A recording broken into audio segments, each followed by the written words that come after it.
Have you ever wondered why we see certain things as normal and others as strange? Why some ideas stick with us while others just fade away? Well, it might surprise you to know that much of what we consider reality isn't as fixed or natural as we think. In fact, it's something we build together over time through our interactions. Welcome to the world of social construction. In 1966, sociologists Peter Berger and Thomas Luckman published a groundbreaking book, The Social Construction of Reality. Their work explored how our perceptions of the world, what we call reality, aren't just shaped by individual experiences but are actually constructed through social interactions. But what does that mean exactly? Imagine reality like a tower built out of blocks. Each block represents a shared belief, a concept, or a way of doing things that we have learned from society. Every block is placed not by a single person, but by groups of people, interacting, talking, teaching, and reinforcing ideas. Berger and Luckman called this process institutionalization.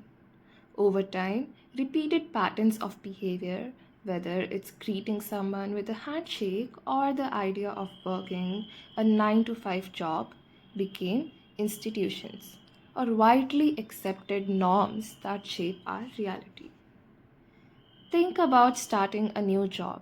At first, everything is new, the customs, the expectations, the office culture. But as you interact with others, you learn the way things are done. Soon, these behaviors feel natural, almost second nature. Congratulations, you have internalized the reality of that workplace.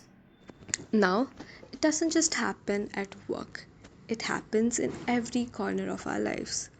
Berger and Luckman argued that societies have what they called a shared stock of knowledge, a collection of ideas, practices, and beliefs that we all draw from.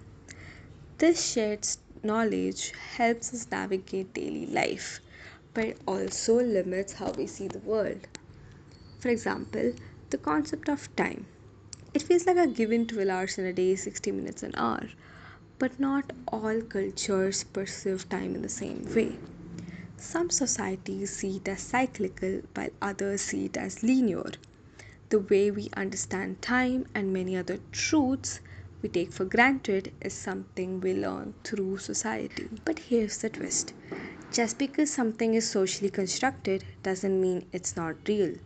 These constructions are very real in their consequences. Think about money. A piece of paper on its own has its little value. But because society agrees on its worth, that paper can buy you a coffee, a car, or even a house. This is what Berger and Luckman refer to as reification, when social construction becomes so ingrained in our minds that we forget they're human made. They seem as unchangeable as the laws of physics, even though they're just agreements we've made as a society. Now, here where it gets really interesting. Social constructions aren't fixed forever, they can change. What was once considered unthinkable can become the norm and vice versa. Take marriage for example. For a long time, the idea of same sex marriage was outside the socially constructed reality of many cultures. But over time, through debates, activism, and changing attitudes, many societies reconstructed their understanding of marriage to include same sex couples. This brings us to the idea of socialization, how we learn and transmit these social constructions. From childhood, we are taught that the shared realities of our culture, whether through school, family, media, or religion. As we grow, we pass on this knowledge to others, reinforcing the cycle. But we also have the power to challenge and reshape it. So, what does all of this mean for us? Understanding the social construction of reality gives us a powerful tool. It allows us to question the taken for granted truths of our world and realize that we can shape our own realities together. By recognizing that many aspects of life, from gender roles to national borders, are products of social agreement, we open the door to reimagining new possibilities. It gives us the freedom to ask, what could our world look like if we constructed it differently?